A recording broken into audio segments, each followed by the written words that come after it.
to come. They are more to do with what careers you can choose and to help you to make sure that our generation and all our brothers and sisters, they can benefit and make their worldly life better. This inspiration has come from our guide, our Amir Sunni Dawat Islami, Hazrat Allama Muhammad Shakir Ali Noori, who, Alhamdulillah, since started Sunni Dawat Islami, had this vision of providing overall guidance to Muslim Ummah. And as many times during the day, or maybe sometimes in our life, we must have made dua to Allah subhanahu wa ta'ala, saying, Rabbana atina fid dunya hasana wa fil akhirati hasana wa qina adhaban nar, where we seek the goodness of this world as well as goodness in the akhirah. And earning halal livelihood is also the ibadat, worship of Allah subhanahu wa ta'ala. And as a Muslim, in whichever field we are, we need to try to excel in them field. And if Allah subhanahu wa ta'ala has given you those unique qualities, then try to create your unique maqam, your unique place in whatever field you are. Many a times we hear about, either it is on social media or either we see messages which are forwarded to us, where we see mention about Muslim scientists. We hear about Muslim, intellectuals who must have invented something in past. We hear about physicians who were Muslims. In them days where there wasn't even people, they couldn't even comprehend those things. But Alhamdulillah, there are many, many good things which were contributed by Muslim scholars, which people, they have benefit and they have built upon those discoveries. People, they have built upon those inventions. People, they have built upon those contribution by Muslim scholars. But now if we talk about it, somewhere we are lacking behind. And this is one step towards getting there, that providing some sort of guidance to our Muslim Ummah. And again, it's not just specifically for Muslim Ummah, it is open to anyone who wants to benefit through this forum, through this initiative, they are welcome. And Alhamdulillah, we are brothers who are coming forward voluntarily. Alhamdulillah, whatever expertise Allah subhanahu wa ta'ala has blessed them with, they are there to provide help in those expertise and guide our youth, guide our youngsters, and guide anyone so that they can better themselves in this worldly life. And inshallah, if they better themselves in their worldly life, inshallah, we hope that even they will better themselves in their life, which will help them in the life hereafter. So inshallah, without any delay, we are here with Shabir Bhai from Preston. Shabir Bhai, can you hear me? Assalamu alaikum, Akil Bhai. Yes, I can. Can you hear me? Wa alaikum assalam wa rahmatullahi wa barakatuh. I think my reply to your salam says it all, that I can hear you. Good. Wa alaikum assalam. Yeah. Inshallah, before you proceed to your presentation, which is on UCAS application and writing personal statement, I've got one question. Okay. At what stage should someone start thinking about what they need to choose in university? Either it is law, either it is medicine, or anything they decide. I know, like secondary schools here, right from maybe a certain year, you see they keep on advertising in their newsletters about different careers depending upon whichever school students they go. I'm talking about the school my daughter goes, and again they have visits from professionals who try to give insight in that profession.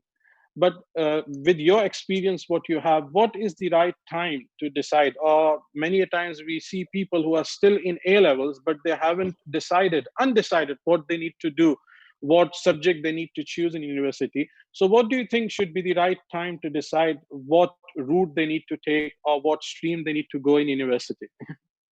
Okay, Bismillah. I think going back into my days when I was at school and college, every school and college used to have a traditional careers advisor that was present, and you were able to go and see a careers advisor more often than not. Unfortunately, with cutbacks and things in schools, or some schools, not all schools, the careers advisor is no longer present, or they buy in from outside. So, people get limited access. So young people sometimes are disadvantaged a little bit in terms of finding out about careers, and I know there's a lot of good websites out there, but as we know, young people tend to not use this wisely. So I think year 11, once they start doing their GCSEs and start, because in year 11, they will start applying for colleges quite early. So they will start applying October, November time. And I think most schools are encouraging young people to apply to college to do either BTEC or A-level, which I talked about last week. I think that is the stage where people start thinking about career options, because when you go to college and you're choosing a BTEC or A-level subject, ideally, in an ideal world, it should be related to your career at university and your occupation in the long term. But as you said, Akilbhai, it's not always the case. I think people are still very undecided in year 11, even year 12, first year of college. And when I talk about the UCAS application right now, and in my experience, even the second year college students are very confused or not done enough research, and they start panicking because they've got to do the application. And I'll talk about deadlines in a minute. They're still not decided. So then they start panicking a bit.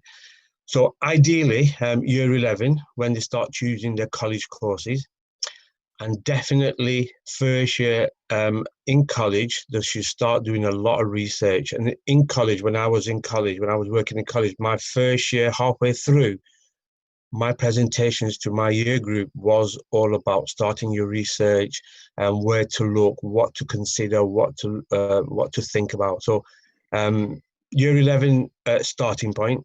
Year 12, first year college, should be a lot of research. And by the time they get to the summer, before they go into their second year of college, it should be slightly embedded into their minds about what they want to do. So that means when they are in their last year of their college, they need to have some sort of, or even if I want to say, they need to have clarity on what they need to, or what subject they need to take in university. Now, again, one Yeah. more question, Okay. I'm sorry to bring it here, before you No, start your that's fine. presentation, but Yeah. that was there in my mind. When anyone chooses any subjects for university, what are those things he needs to consider? Because many a times, when when I teach in madrasa, and it's mainly boys who are in either year 10 or 11, and whenever there's a little bit of free time, and when I talk to them about what they are going to do after their school, many a times their decision on deciding what they're going to do in future is mainly based on how much I'm going to earn from this profession. So what Yes. will be your advice to them? Like, I know I won't say that it's wrong to decide any profession or any stream based on how much you earn, but what will be your advice to them? And I remember Yeah, last time you yeah, mentioned that there is sometimes influence from friend circle as well. And many times yeah. people, they choose subjects based on, my friends, they are taking this. So I Mhm. need to go in same stream as well. So any advice on this point? Yeah. Remember, when people are choosing an occupation or university degree, it's a long-term career option. So it's not a short-term thing. You've got to enjoy what you want to do, or what you're thinking of doing in as an occupation. Because as you get as old as me, it's not always about the money. It's about how much you get satisfaction in the job that you do, and how much sometimes influence how much sort of difference you've made to your community, society, in work, and that sort of thing. So it's, I mean, if I talk about me personally, it's never been about money.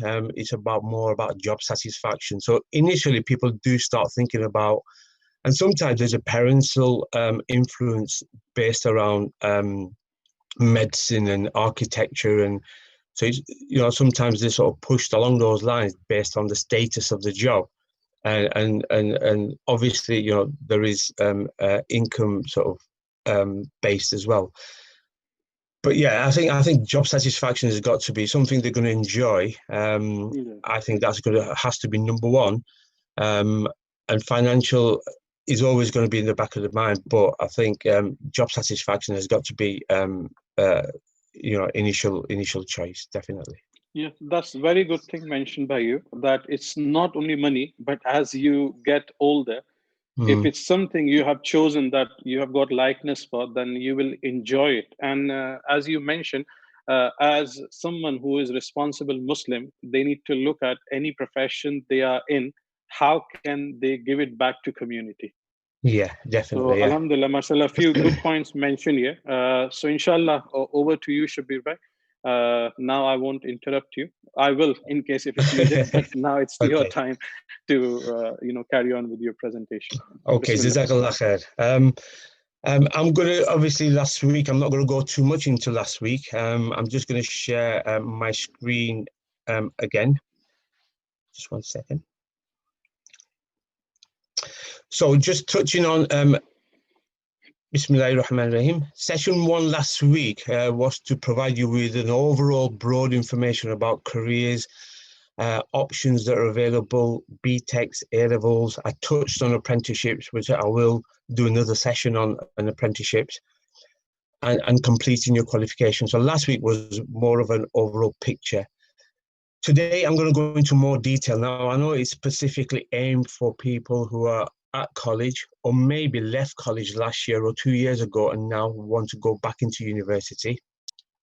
So I'm going to talk about writing a personal statement and how to fill out a university application. So I'll split the session into university application, and I'm going to do a live login on the UCAS website so I can show you, because the application is quite complex in some ways. And then I will show you through my slides how to write a personal statement and what to include in a personal statement. So that's today. And session 3, like I said, apprenticeships, which is not vital at the moment. So it will come in maybe 3, 4, 5 weeks time. So we'll set a date for that one. Okay. Now, just the reason why I'm going into this week after last week is because university applications now is live.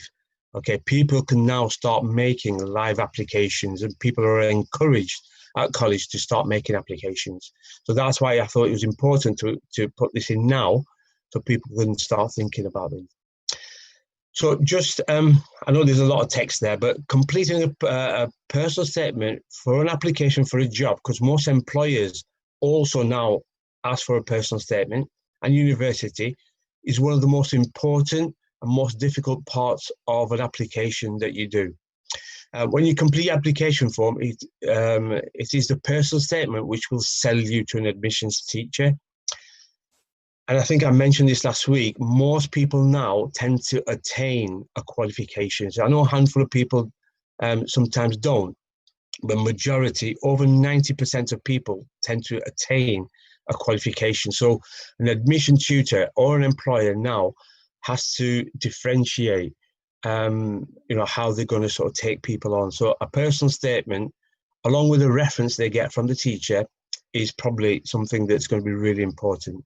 Personal statement is your opportunity to shine and to let them know who you are, what you do, and what sort of outside college stuff that you've done. It is essential that you write your own personal statement, because the UCAS software will pick up any plagiarism. So if you've copied stuff from the website or from somebody else's personal statement, it will pick it up. So just be careful, and I'll talk about that in a bit as well. Okay. So writing a personal statement, and I think in the first session about CVs, Muhammad Ali also talked about CVs, how important they are, and personal statements too. So how do university employees use your personal statement? To find out a bit about yourself, look at your grades and your experience, look at your writing ability. Now, a personal statement is one side of an A4 sheet, so you can't write more than that. The software only allows you to do about 400 characters. It won't be that much. And some people think, well, that's fine, I can manage that. But people do struggle because it's a formal piece of writing that most young people at 16, 17 has probably never done. So I'll show you that as well. Okay, so looking at your writing ability and distinguish yourself from other applicants. Okay, so like I said, for a personal statement is 4,000 characters, not words, but characters, which is one side, just a bit more than one side of an A4 sheet. Okay, so you have to be concise in what you put in your personal statement. Okay, it's about 47 lines. You can only use one font, size 12 font, when you're doing your personal statement UCAS application. Cannot be bold, so you can't put any fancy lettering, italics, underlining. So it's a very standard format for that. Okay, like I said, the UCAS applied software does not have spell check either. So I always say to my students, I used to say to my students, do it on Word document, because a personal statement will go back and forth about 4 or 5 times before somebody gets it right. Okay, so there's usually about 4 or 5 different drafts done, and the teacher or the careers teacher will check it a few times before somebody gets it right. So do it on Word document first before you input it onto the UCAS website. Okay, so going into the personal statement now. I always say split it into 4 sections. Okay, section 1, just like when people write an assignment or an essay, introduction. You know, why do you want to do that particular subject at the university? And again, I'm going to go into these in more detail. Second section roughly is about what you do now. So if you're doing A-levels, if you're doing BTEC course, talk about some of that in your second paragraph, second section. Third is everything you do outside college, extracurricular activities, interests, achievements. And the final section is your conclusion. So it's got to be concise, it's got to be to the point. So there's no need to ramble on. It's not an essay you're writing, you're just telling the employer or the university your skills, your strengths, and what is it that you have that makes you right for that course or for that job.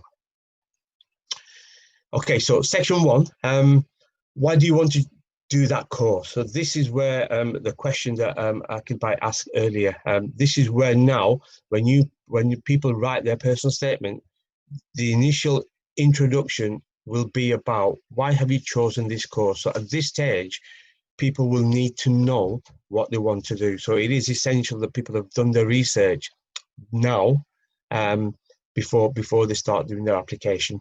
Now, the first, people tend to struggle with that, because if they're still doing some research, then I always say, well, okay, leave your first paragraph for now until you've chosen your subject area at university. You can always go back and add that at the end. So although it's a first section, you can always come back to it.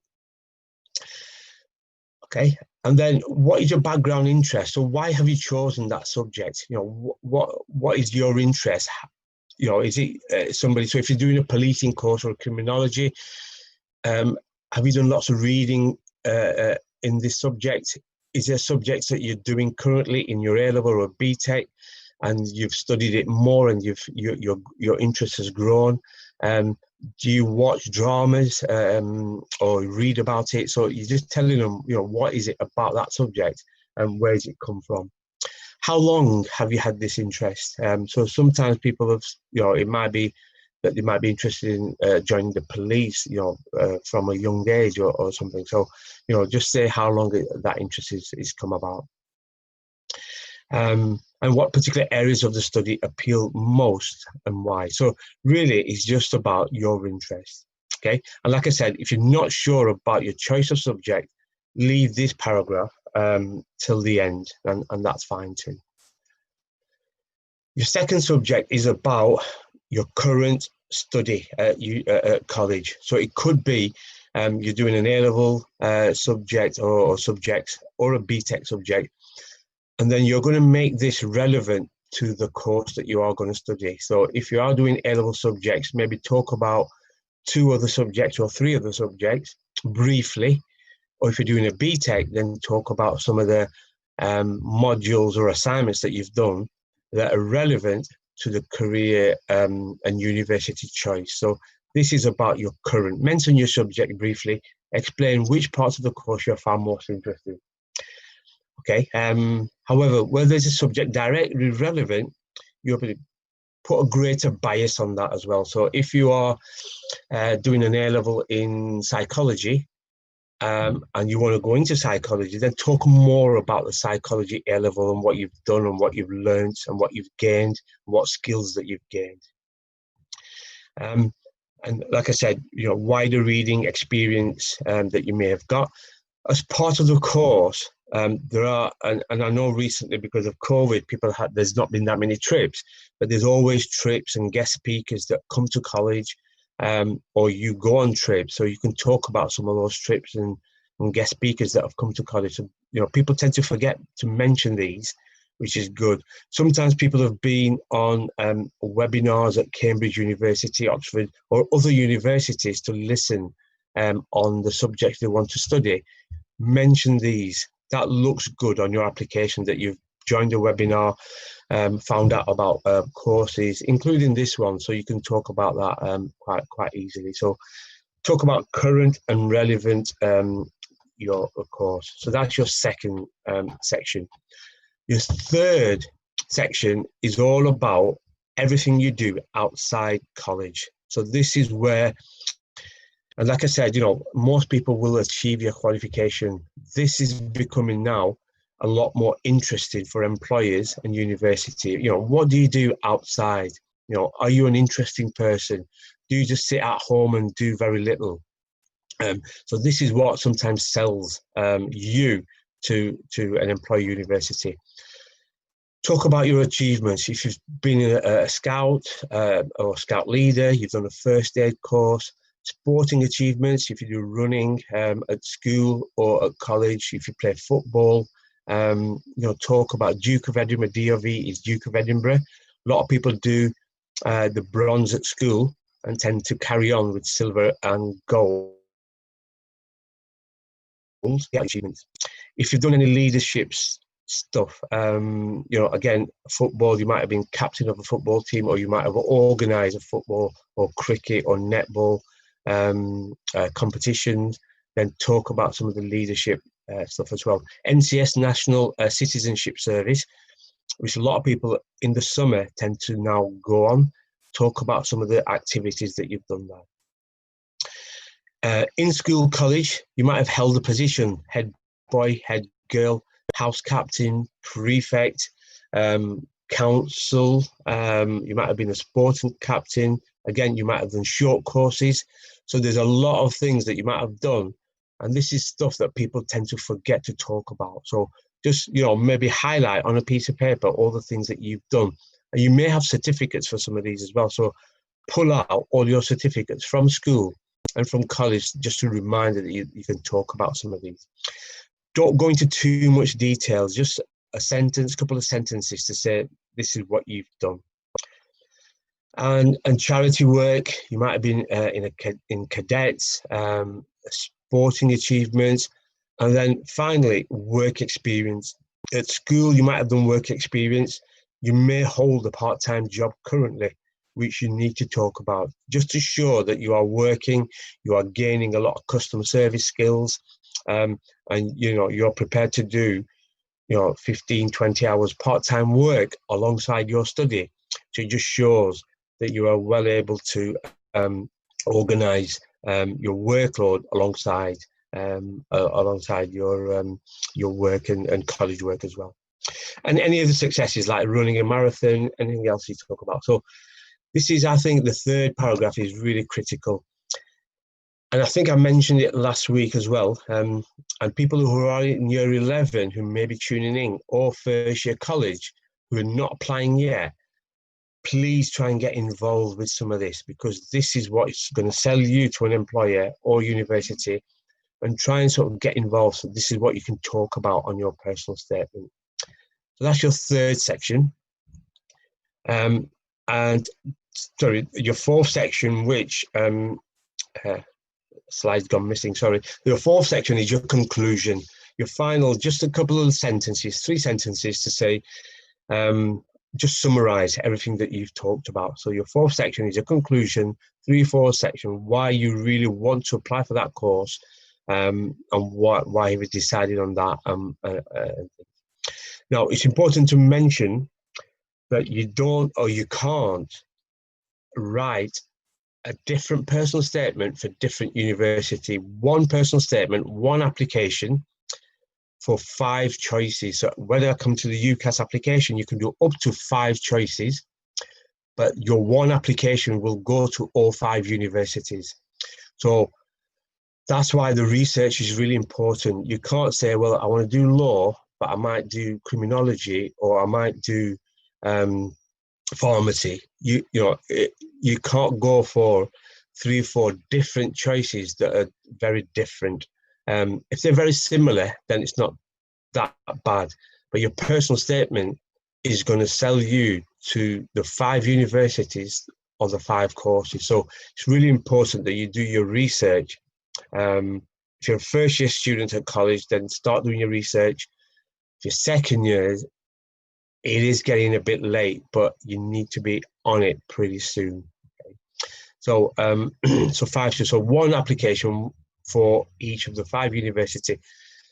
UCAS is an independent organization which will accept your application and send it to those 5 universities if you decide to do 5 options, 5 university options. And the same application will go to all 5 universities. So just bear that in mind as well. So personal statement, there are lots and lots of examples of personal statements online. If you just type in, if you want to do medicine, or if you want to do law, you type in law personal statement, there should be loads that come up to give you an example. I tried to bring one up, but there were a lot of examples. Your careers teacher at college will help you. But importantly, please don't copy anything because it does get picked up. So over to you to young people at college. Write a first draft. If you're not sure about your opening paragraph, at least a second and third you can write, because you know what you're doing currently. So you can talk about your current course and you can talk about everything else that you've done. So the second and third paragraph, regardless of whether you know what you want to do or not, you can write your second and third paragraph as your first draft. When I was at college, I always used to say, send me your first draft. It doesn't matter if it's messy, it doesn't matter if it's not correct punctuality. I will then amend it and give you some feedback. And I always had 3, 4, 5 drafts before somebody got it right. So, don't expect for you to get it right first time. It's very unlikely that people will get it right first time. So, you need to do a first draft, then your second and third. I'm going to come to college deadlines because that's important in a bit. And also, if you're not sure, do some research. Now, while I'm on this final point as well, if people are deciding whether I want to go to uni, I'd love to go to uni, but I still want to consider apprenticeships as well. There's nothing wrong in applying for your university place, because your closing date, your deadline, is going to be around December time. And then apply for apprenticeships at the same time. And I think I probably mentioned this last week. So you can apply for university, get your application in. Your application, universities will then say, thank you very much, Shabibai. Your place on this course is reserved based on your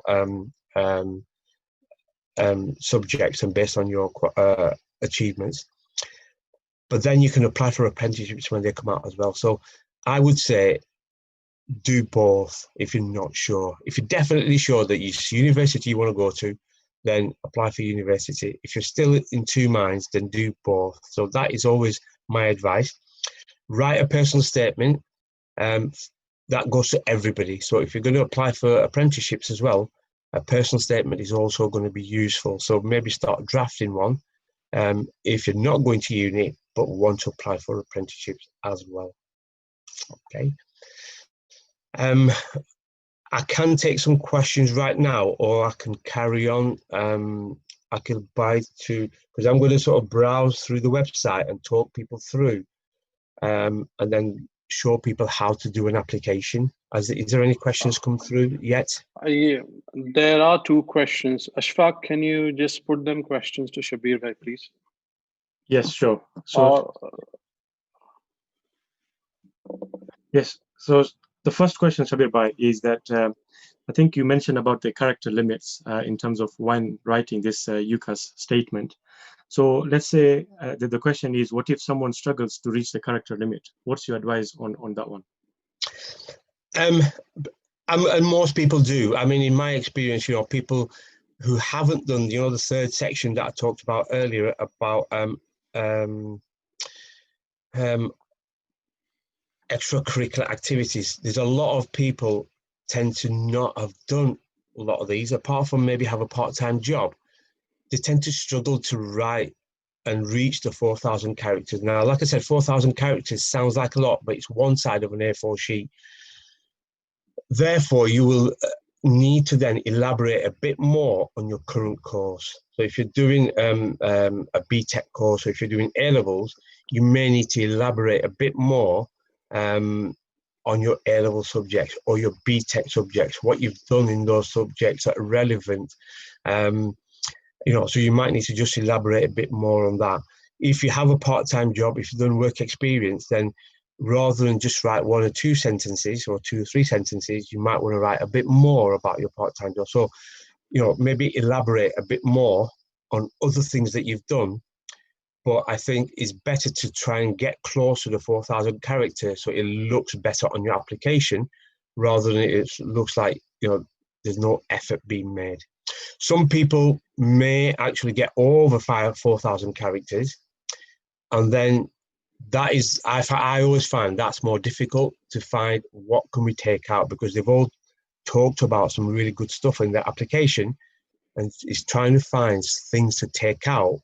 And sometimes, I struggle when I sit with young people, which bit should we take out? They've done some really good stuff. And unfortunately, it is a fact of life.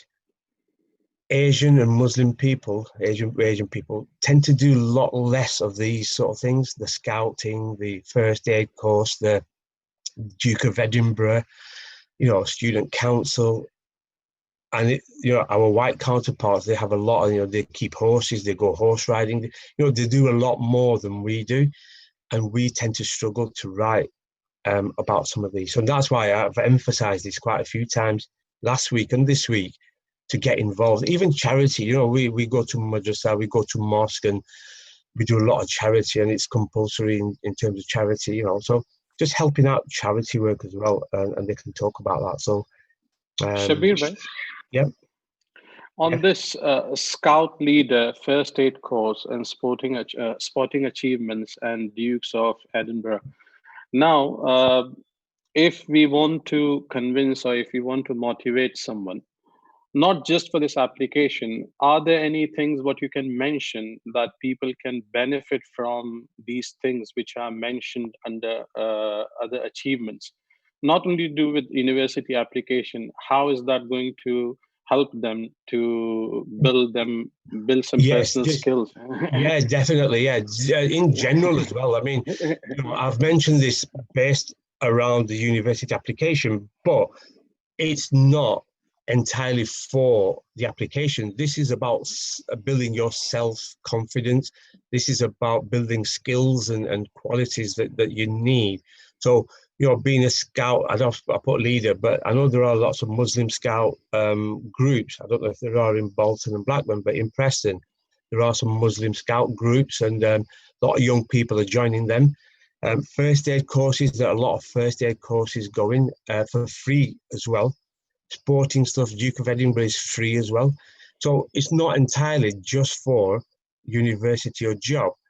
It's to build self-confidence. And once people start building self-confidence, you are gaining a lot of skills which will allow you, when you get to 16, 17, 18, to be a bit more confident at college, at university, and then apply for, higher level courses at university. Yeah. Is there any more questions? Yes, Sabir Bhai, the second question is that, so I think we went through and talked about if you're sure of what subjects to choose at university. So let's say the other question is, what if we are still unsure of what subjects to go and do at university? What's your advice on that one? So people are still unsure and not sure what to select. Yeah, if you're 16 and just joined college, then obviously do a lot of research. And I'm going to go onto the UCAS website and I'm going to show people where to do their research in a minute. Talk to careers advisors, talk to parents, talk to brothers and sisters who've been to university, and start doing your research. If you're in the second year of college, it's getting to a critical time. Again, careers teachers are still available at college, so you need to make an appointment pretty quickly with a careers advisor at college. There are some open days, so you can ring or you can get online at the university and speak to an advisor at the university, ask questions about a specific course. So if you want to do, if you're unsure about different courses, talk to different admissions person at the university about those different courses.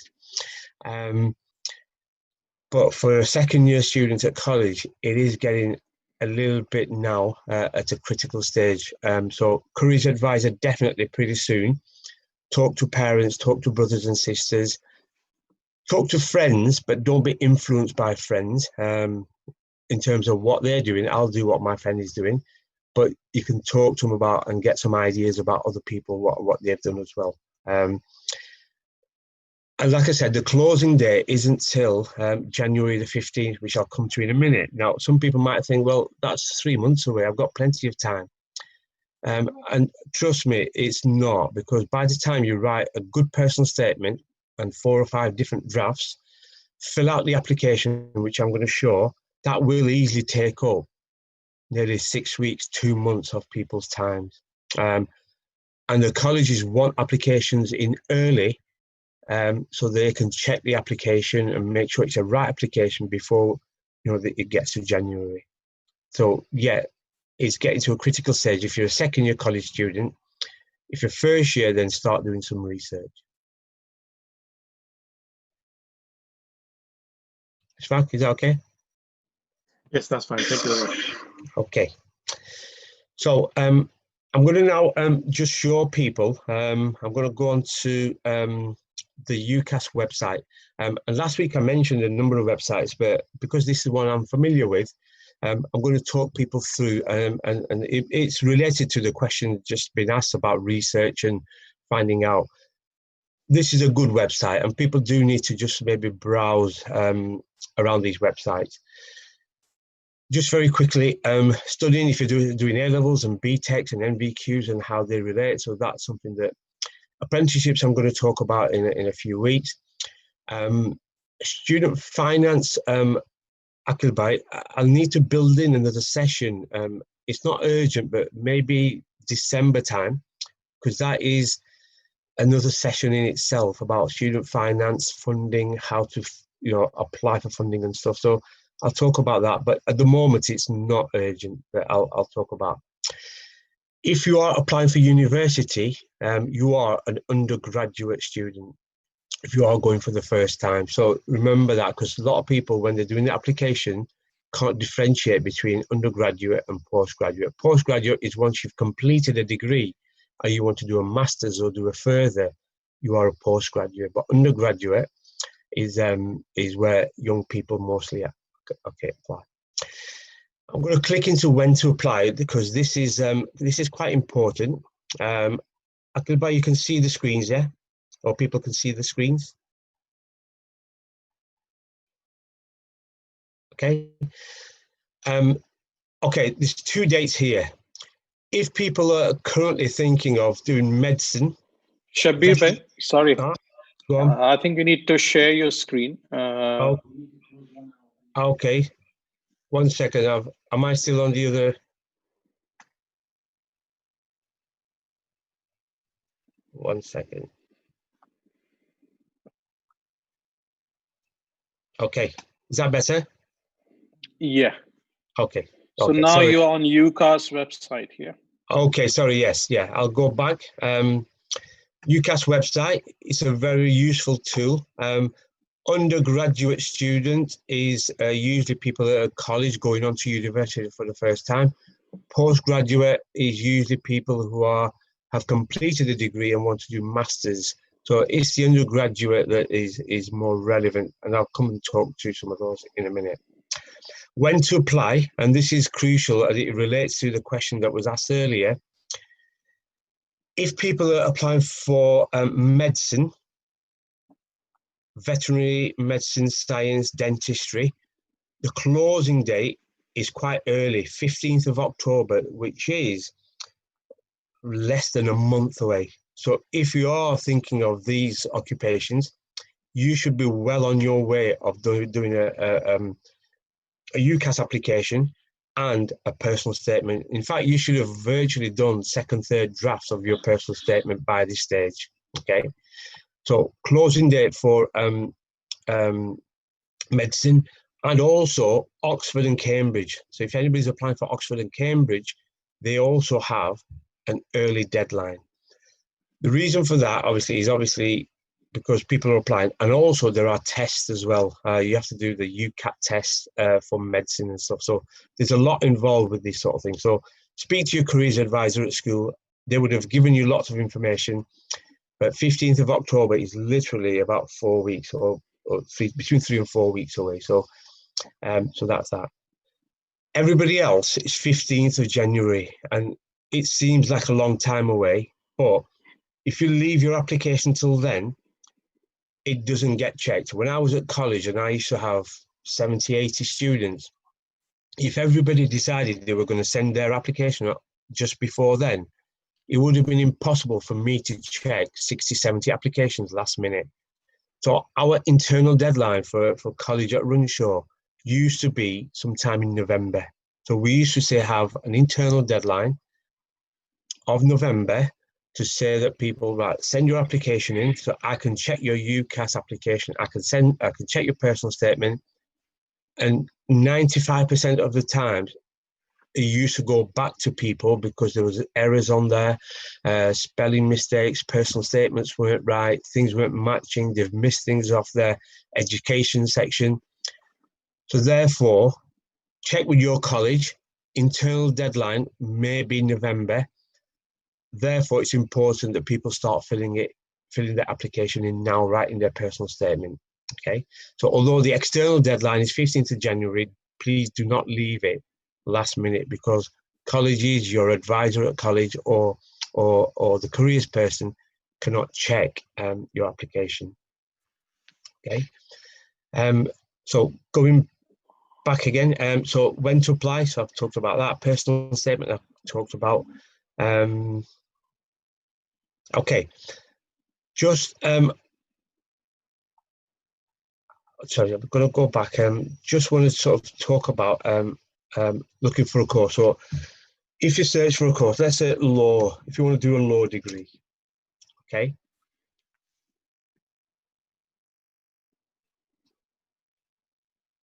Undergraduate, like I said, you're an undergraduate student. Okay. Now, all the universities will appear that do law degrees. Okay.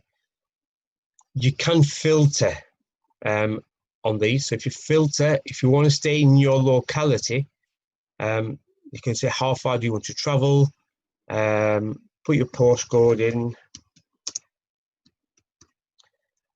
and just say I want to stay within 25 miles radius of where I live, and then done. All the universities in your area within 25 miles will appear. Now, again, it's important to point out, you might think, well, why is Blackburn College? Some colleges, or most colleges, Blackburn College, Preston College, Runshaw College, buy in degrees, and they run a degree through the university. So you can also do a degree at a college as well. If you don't want to go to university and go to a smaller site, and some people do prefer to do that, you can do the same degree at a college, but it's limited option. At a college, it's quite limited. So Blackburn Shabir bhai, College. on this, Go on. Yes. sorry, is there any filter to sort or to get the universities based on their ranking order, or is this something that makes difference, or is it okay to apply just based on anything that's close to you?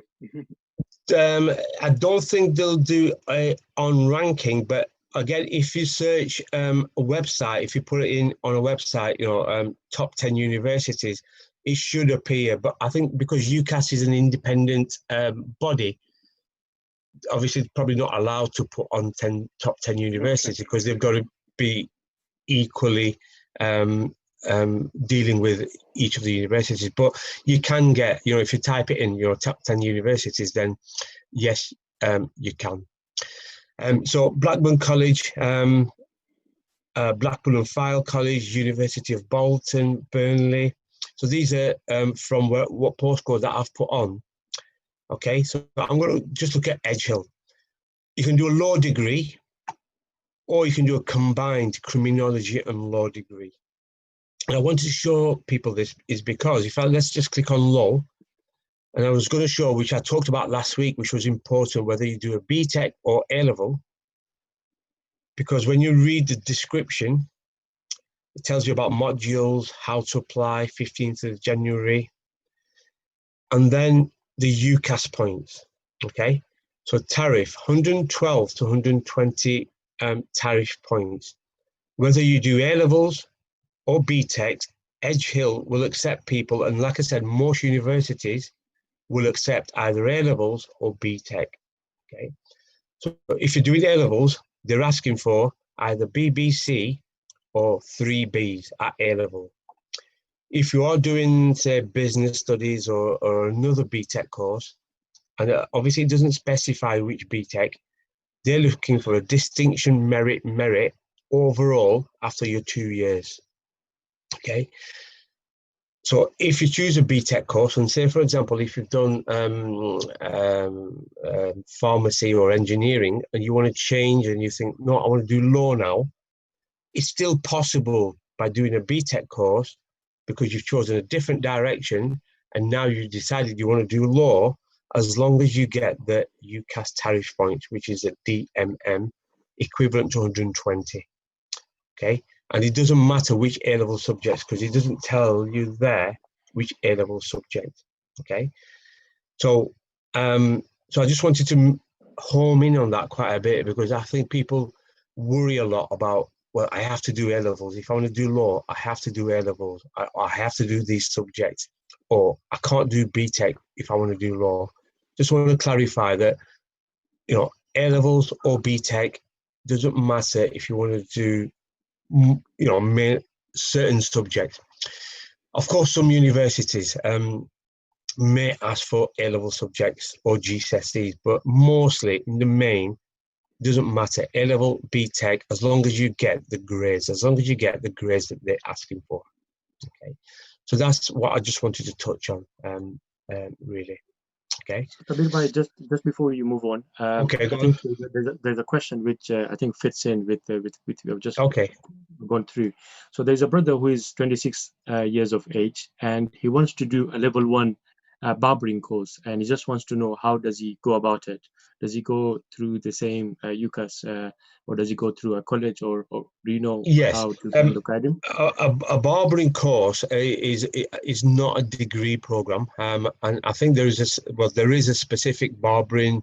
I think it's a BTEC or an MVQ offered by colleges. So I think a local college, wherever they are, if they ask at the college, they should be able to tell them about a barbering course. Now, not all colleges offer it. If they've got the facilities, then they will offer a barbering course. I think it's over 2 years, so they can do barbering without going through university, without doing a UCAS application. So you don't need to do a university application or go to university to do a barbering course. And the same with hairdressing, or the same with beauty therapy, although there are level 4 courses in these areas, but they tend to be on the job qualifications. Okay, thank you. And okay. there is another one. So Okay. when they apply for universities, can they apply to the same university but with different courses which are very similar in nature? Yes, if they're very similar in nature, then yes, because like I said earlier, the one personal statement, the UCAS will only accept one personal statement, so you can't write 2 different personal statements. So if it's a similar nature, so if it's criminology and law, yes, you can choose a criminology course and law, or policing, because they're all related to a specific area, occupation.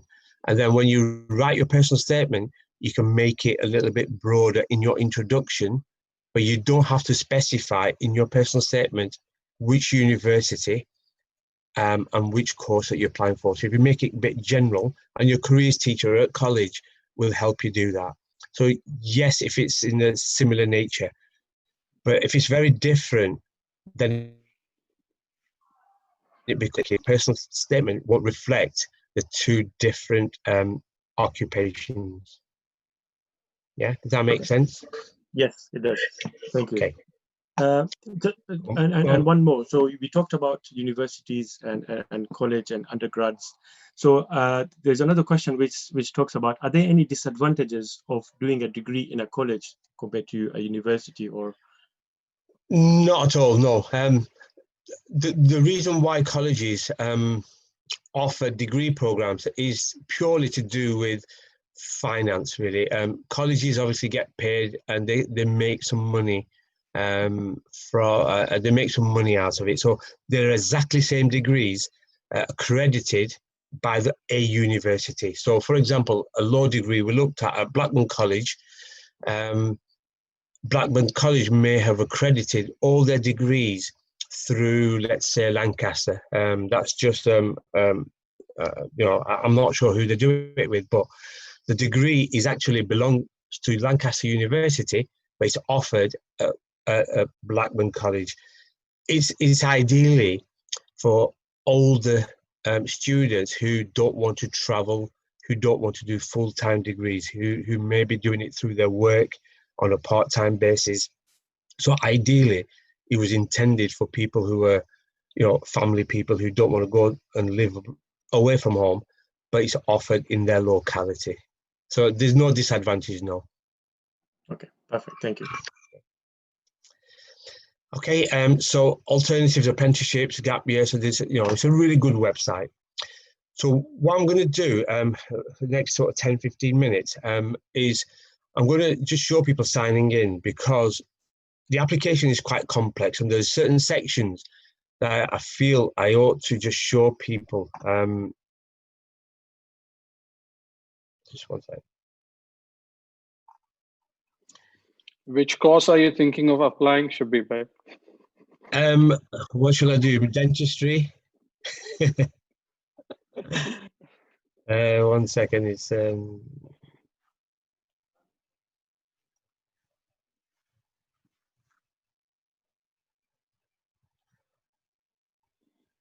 not allowing me to sign in for some reason.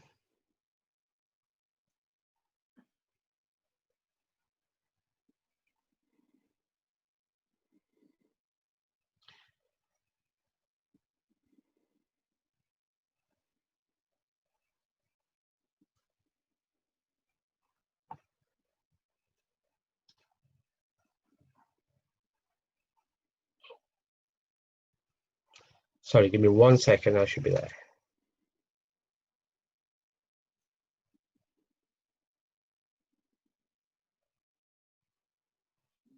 I think, is it not you have to choose students or something like that? Or? No, it should sign in. Should allow me to sign in, but I don't know if it's a different screen or 1 second. Ah, okay. It was hidden behind our pictures. That's why. Sorry. Okay. So Okay, so remember you're an undergraduate student, so click on undergraduate. Most people forget and don't even recognize that they are undergraduate. It will still show up as 2020 entry. Most people who are applying now should be 2021 entry. Okay, so a couple of things to remember: undergraduate and 2021 entry. Okay, it will ask you for a username and a password, which I'm just going to make up.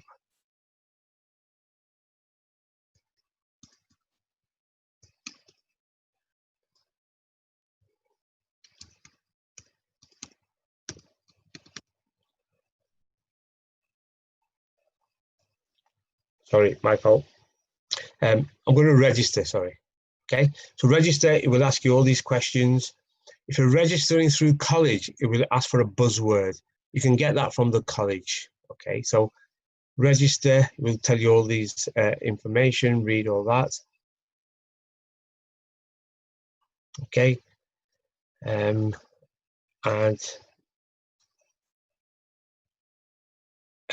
first name, surname, date of birth, and everything. So I'm going to go back because I've already registered, because it's going to take 5-10 minutes. So I'm going to go and register. Sorry, I'm going to go and log in again.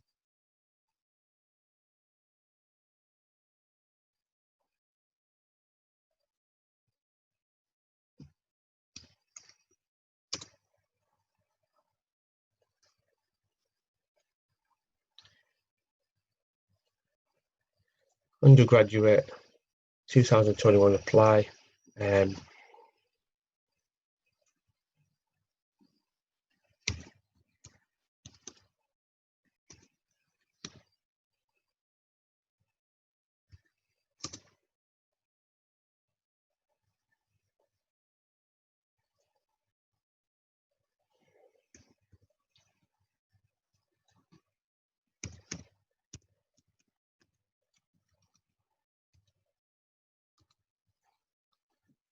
Okay, so it's let me in, that's good. Personal details. Okay, so when you register, all your details will start appearing anyway. Okay, I haven't used my correct information, so don't worry. Okay, so all your information appears. It's quite straightforward. Your email address. Email address, students must use not the college email, but the personal email. Okay, the reason for that is UCAS will continue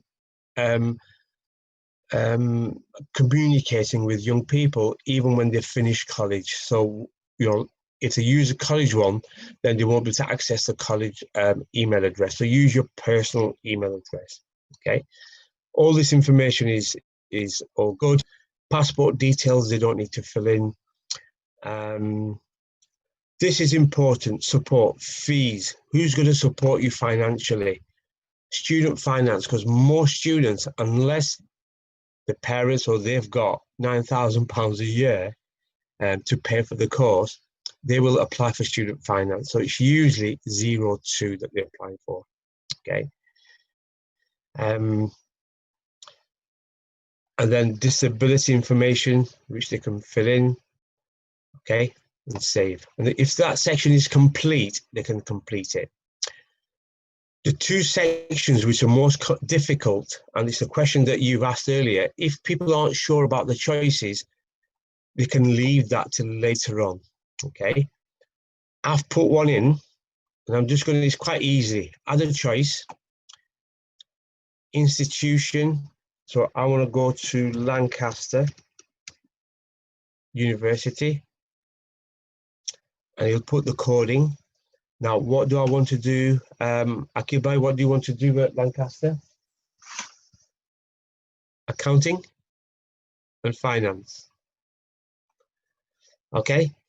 Campus, main site, start date. It starts in October. It doesn't start in September. And you want to live at home? Yes. And save. So my two choices have gone in, accounting and business. So it's quite easy to do your choices, but if you know. So if people know what they want to do, this section's quite easy. But if people are like, I'm still not sure, I'm still doing my research, this tends to be changing all the time. One choice is enough if people want to make one choice, but you can do up to 5 choices. So people can do up to 5 choices, okay? So I always say opt for 5 choices. Now, one thing I've not mentioned, UCAS being an independent body, they charge you £25 for the administration of your personal statements and your UCAS application. And I think it's 20 for one choice and 25 for 5 choices. For that extra £5, I always say go for 5 choices, okay? So once you know what you want to do, then the 5 choices become easy. If you don't, then people keep going back and forth with your choices. So choices will get completed right at the end, but people can see, add and change at the same time. So if you decide you want to edit or remove this one, people can do that as well. This is the section that I want to really focus on, just 5 minutes, because this is the education bit, is people get this one wrong. At the college or school, you have to put in all your school GCSE qualifications. They also ask when you add a qualification, let's put A-level, sorry, AS, A to G, GCSE A to G, maths, for example, let's say maths. They also ask for your date and the awarding body for that particular subject. Most people won't know on the top of their head. So some people always say, well, I'll just do it quickly. Well, no, you need your certificate in front of you in order to know the date and the awarding body. So, and a tip for people is that when they start doing the application, they will need their certificate from school in front of them. So they've got the dates and the awarding body and the grades. Most people know the grades, but it just makes it easier if they've got the certificates in front of them. So once they have got that, then they can input all that easily, the school one. This is where it gets a little bit difficult, because the college one, this is what they're doing at the moment, okay? So they're not just asking for, so you put, let's say I'm going to put Runshaw College. I started in September 2018, and I'm going to finish in June 2021. Okay, full time. I will receive a qualification, save. All right, so Runshaw should be there. Adding a qualification. Now, if you're doing a BTEC, it will ask for which BTEC is it. Now, most people get confused about which BTEC it is. Ask your teacher, ask your course leader which BTEC it is. If it's an A-level, it's a GCSE advanced level. This is AS, which no longer offered, but some people may have done an AS already. When you put your A-level subject, it will also ask for all the modules that you've done as well, which is essential that you put in. Again, most people don't know what modules they have done last year and what they're about to do this year. So this is the bit that sometimes people get really confused. So for all 3 A-level subjects, you'll need the subject, awarding body, qualification date, when you're going to achieve it. If you're still predicted, then you just put pending. But it asks for modules as well. So please speak to your careers teacher, your course teacher, your course leader, get your subject, awarding body, your predicted grade, and all the modules that are attached to that A-level subject, which you need to put in. So for both BTEC and A-level, awarding body, finishing date you'll know anyway, and all the modules that go with it. And this is where a lot of young people get really sort of confused about, well, which BTEC is it? I'm not really sure. Is it this BTEC diploma? Is it the QCF? Is it A-level AS or is it A-level? So this is the bit. So I wanted to really home on that. So I'm not going to fill it in. I'm going to just say to people who are listening in, speak to your teacher, find out all the modules that you do and the awarding body, and it makes it a little bit easier. Check your GCSEs, have the certificate in front of you, so it's much, much easier. Employment, if you've got a part-time job, this is quite easy. And then just quickly, that's the section for your personal statement. Don't start writing your personal statement on this until it's finalized, completed, and your draft is being checked before you transfer it from your Word document onto this section. You may not have exactly 4,000 characters on your Word document, so when you transfer it, this will tell you whether you might have just gone over or just gone short, so you can maybe add and take out a few things. So this can be the last thing that's done on a UCAS application, okay? So personal details is all about you, that's quite easy. Choices, if you've done your research, it's a little bit easier, but you can keep adding and taking stuff out. Education, a little bit tricky, but speak to your teachers about the modules and the awarding bodies. And your personal statement, alongside, while you do this, keep writing your first, second, third, fourth draft until you get it right. Reference is done by the teacher. You don't need to worry about a reference. The teacher does your reference, and they will put your reference on here once it's been completed.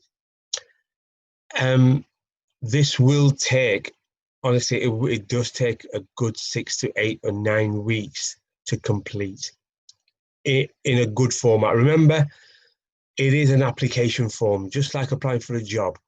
If you've done it quickly, if you've missed out capital letters, and I've known people not put capital letters for their name and the surname and their address and stuff. So treat it as an application, because if you're applying for a high-level course at a top university, these sort of things get looked at. You know, if your application isn't good, then it may be rejected based on you not doing a proper good application.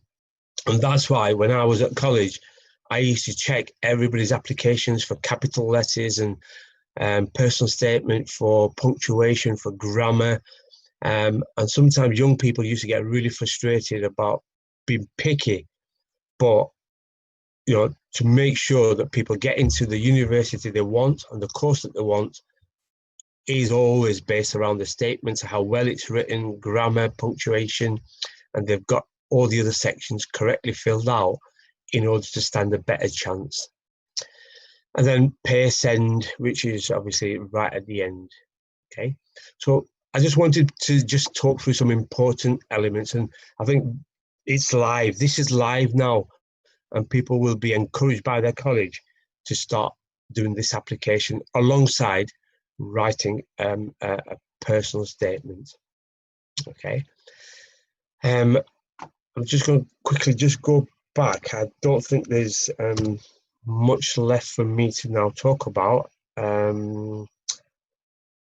Yeah, just browse. So if people are unsure, just browse through some of these key dates, when to apply, postgraduate.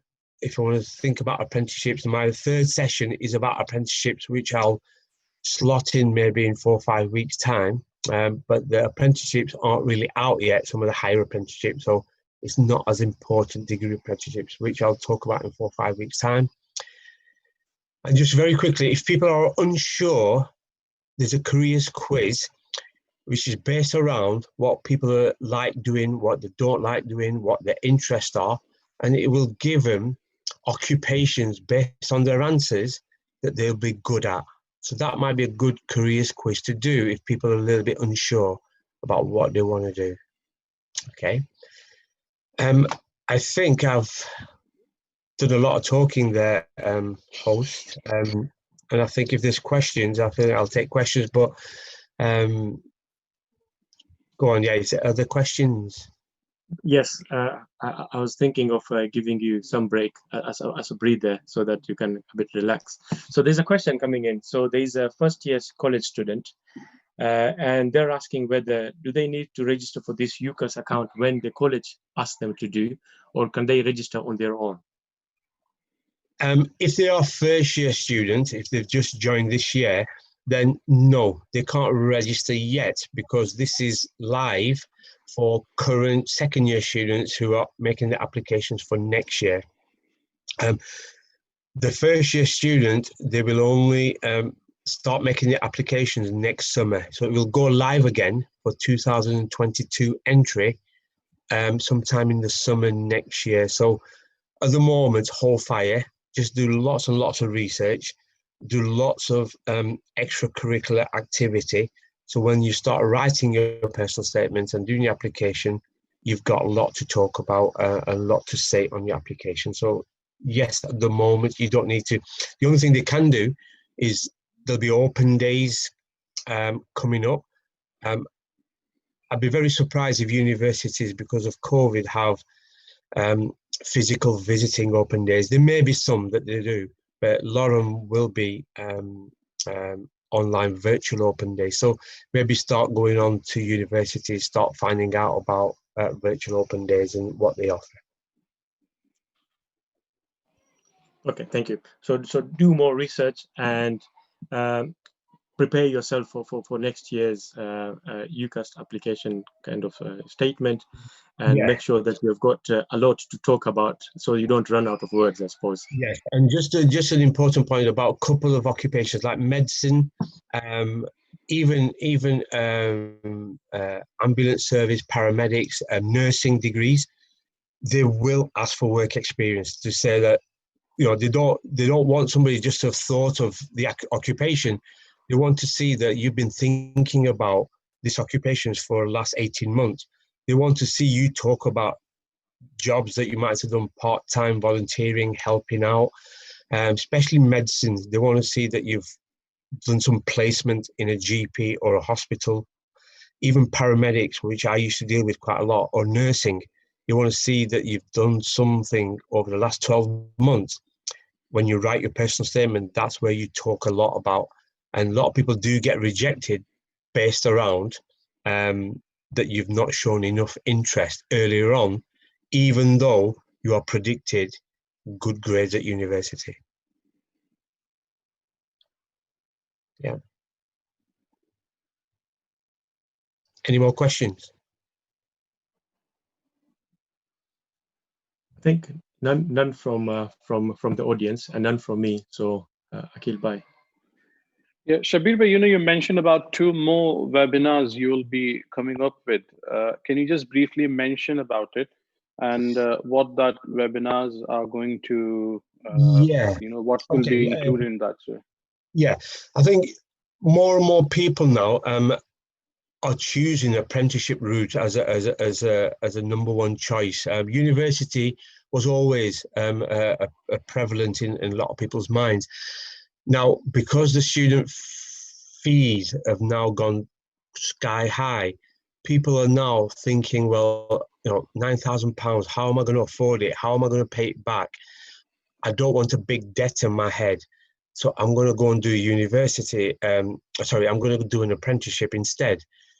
So my next one, whenever we set the date, is going to be about apprenticeship. So I'll give it a different slant if people are choosing either, well, I don't want to go to university, or I may do, but I still want to apply for university apprenticeships, and I also want to see what's out there. So I'm going to really home in on apprenticeships, different levels of apprenticeships, the higher degree level apprenticeships, which are actually very good apprenticeships, well paid. The degrees are paid for, but very competitive to get into. So, I'm going to talk about apprenticeships in my next session.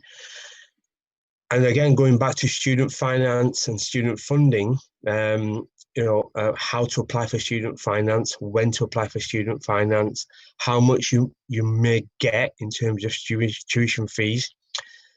There's 2 parts. One is tuition fees to pay for your course, and money that you get to spend for equipment and travel and stuff. That is based on parental income, so your household income. And there's like a sliding scale of how much people may get based on your household income. So that might be sort of relevant to people, but that doesn't open till January, February time. So that can wait till later on. So student finance funding can wait till a bit later. Apprenticeships, maybe we'll set a date for in the next 4 or 5 weeks. So those two I thought may be useful for people. And just quickly on that, just because the student fees are high, I don't want people to be put off by doing a degree, because the money that you is given through the government as student finance is not paid back until people start working and they've got a job and they're earning over £26,000 a year. So we're talking about, if you're doing a degree, that's going to take you 3 years, and it's very unlikely that people on the first income bracket will be on more than 26, 27,000. They start off at around 22, 23.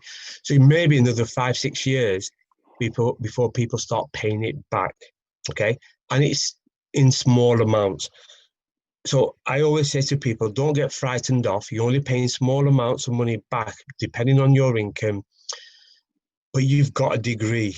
And maybe I'll touch on that another time. The advantage of having a degree, you've got it for life and nobody can take it away from you. And there are advantages, because on a CV, and most employers will ask for degrees. So your chances of getting promotion in a job are better if you've got a degree as well. So there are advantages, and a lot of people are put off just by the fees, but they shouldn't really. MashaAllah, Jazakallah, Shabir bhai. Alhamdulillah, you've given good insight into this topic of UCAS application. Then we have our email address. You can see that either on your comments or chat on YouTube. And if anyone has got any question about this webinar, you can put your questions in there, and then we will forward it to relevant team member. They will come back to you with reply which can be of help to you, inshallah. Our next webinar, which is going to be on next Sunday, is something to do with career insight and career guidance both, and that is going to be on the topic of working in police force. So there's going to be someone from police force who is going to share how you can get into police force and what options are available. So there were a few questions which were asked on comments, on chat, on YouTube, and in regards to what career we can choose. So of course, we are there to give you choices which are available, and it's up to you to decide what's right for you. So inshallah, the first one will be next week, inshallah. That will be on the topic of careers in the police force. And that will be delivered by Chief Inspector Abid Khan, who's from Lancashire Constabulary. So I hope spread this message, pass it on to anyone who can benefit from it. And if you want regular updates on about our webinars, there is number. You can text on that number and register your interest. You will be getting regular updates on whatever upcoming webinars are. Likewise, you can follow or like our pages. We are there on Facebook. We are there on LinkedIn. We are there on Instagram. So if you follow those pages, if you like those pages, you will get updated information of any webinar that will be upcoming, inshallah. Again, today we were joined by Al-Haj Qari Muhammad Rizwan Sahab and other team members from Team Ummeed in India. We are thankful for them, alhamdulillah, especially Qari Sahab, who has been guide in deciding or in helping to set up this initiative in UK. So inshallah, because it's very close to, it's nearly Maghrib time, so we will conclude this webinar on this dua which needs to be prayed at the end of Majlis. Subhanakallahumma wa bihamdika ashhadu an la ilaha illa anta astaghfiruka wa atubu ilayk. Subhanakallahumma wa bihamdika ashhadu an la ilaha illa anta astaghfiruka wa atubu ilayk. Subhanakallahumma wa bihamdika ashhadu an la ilaha illa anta astaghfiruka wa atubu ilayk. Jazakallah, and thank you to everyone, especially to you, Shabir bhai. Last week and this week, alhamdulillah, you provided some good information for people to benefit from, and all those participants who joined us on Zoom as well as on other platforms, YouTube and Facebook. May Allah subhanahu wa ta'ala keep us all safe and His protection. Assalamu alaikum wa rahmatullahi ta'ala wa barakatuhu. Very